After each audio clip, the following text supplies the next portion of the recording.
Hello বন্ধুরা, তোমরা যে যেখানেই আছো না কেন, আমি সকালের ব্লগটা নিয়ে শুরু হয়ে গেলাম। আজকের ব্লগটা নিয়ে হাজির হয়ে গেলাম। যে যেখানে থাকো না কেন, আমার ভিডিওটা দেখছো, প্রথমে একটি লাইক দিয়ে আমার ভিডিওটা দেখো, আর ভালো লাগলে লাইক সাবস্ক্রাইব করে দিও। বন্ধুরা, আমি সকালবেলা উঠে দুয়ারে জল দিয়ে দেখো, আজকে আমি প্রণাম করে, প্রত্যেক দিনই এইভাবে আমি সূর্য প্রণাম করলাম, তুলসী গাছে প্রণাম করে আমার প্রথম কাজটা আমি শুরু করে দিলাম। বন্ধুরা, দেখতে থাকো আমার লাইফে আমি যাই করি, এই আমি তোমাদের সামনে ধরে নিই।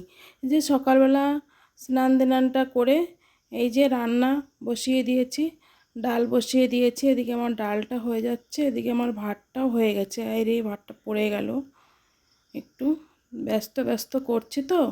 কেন কি বন্ধুরা, দেখো পড়ে গেছে, এখন এটা পরিষ্কার আবার আমার করতে হবে।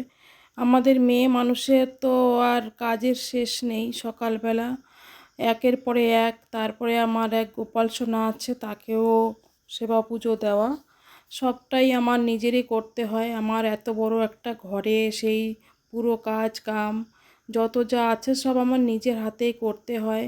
বর আসবে, ছেলে আসবে দোকান থেকে, সব কিছুই আমার করতে হবে। তাদের খাইয়ে দিতে হবে, ভাত রান্না করে দিতে হবে, ধোয়া পোছা, অনেক কাজই থাকে মেয়ে মানুষের। এই যে বাজার থেকে আসলো, এসে মাছ নিয়ে আসলো। এখন এই মাছটা কেটে নিয়ে, ওই যে আমি তো প্রথমে রান্না করে নিয়েছি, এই যে ডাল আর একটা ভাজি করেছি, কুশি ভাজি। তা তো ওদের হবে না, সেটা দিয়ে আমি গোপালকে ভোগ দিয়ে দিয়েছি। আর এখন আবারই মাছ ভাজা করব। কেন কি মাছ যখন নিয়ে আসছে, মাছ তো ভাজা করতেই হবে।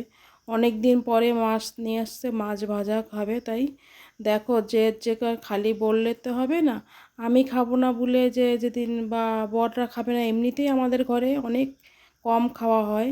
মাসে হয়তো ও 5 দিন কি 7 দিন এরকমই খাওয়া হয়। সপ্তাহে মাংস তো হয়ই না আমাদের ঘরে। যাইটুকু হয় সেই মাছ মাঝে মাঝে মধ্যে ওরা খেতে চায়, সেই মাছটা আমি রান্না করে দিই। বন্ধুরা, আমার লাইফস্টাইল যেহেতু ভিডিওটা দেখতে থাকো, লাইক সাবস্ক্রাইব করো। বন্ধুরা দেখো আমি মাছটা কি সুন্দর ভাজা করেছি। Tata bye.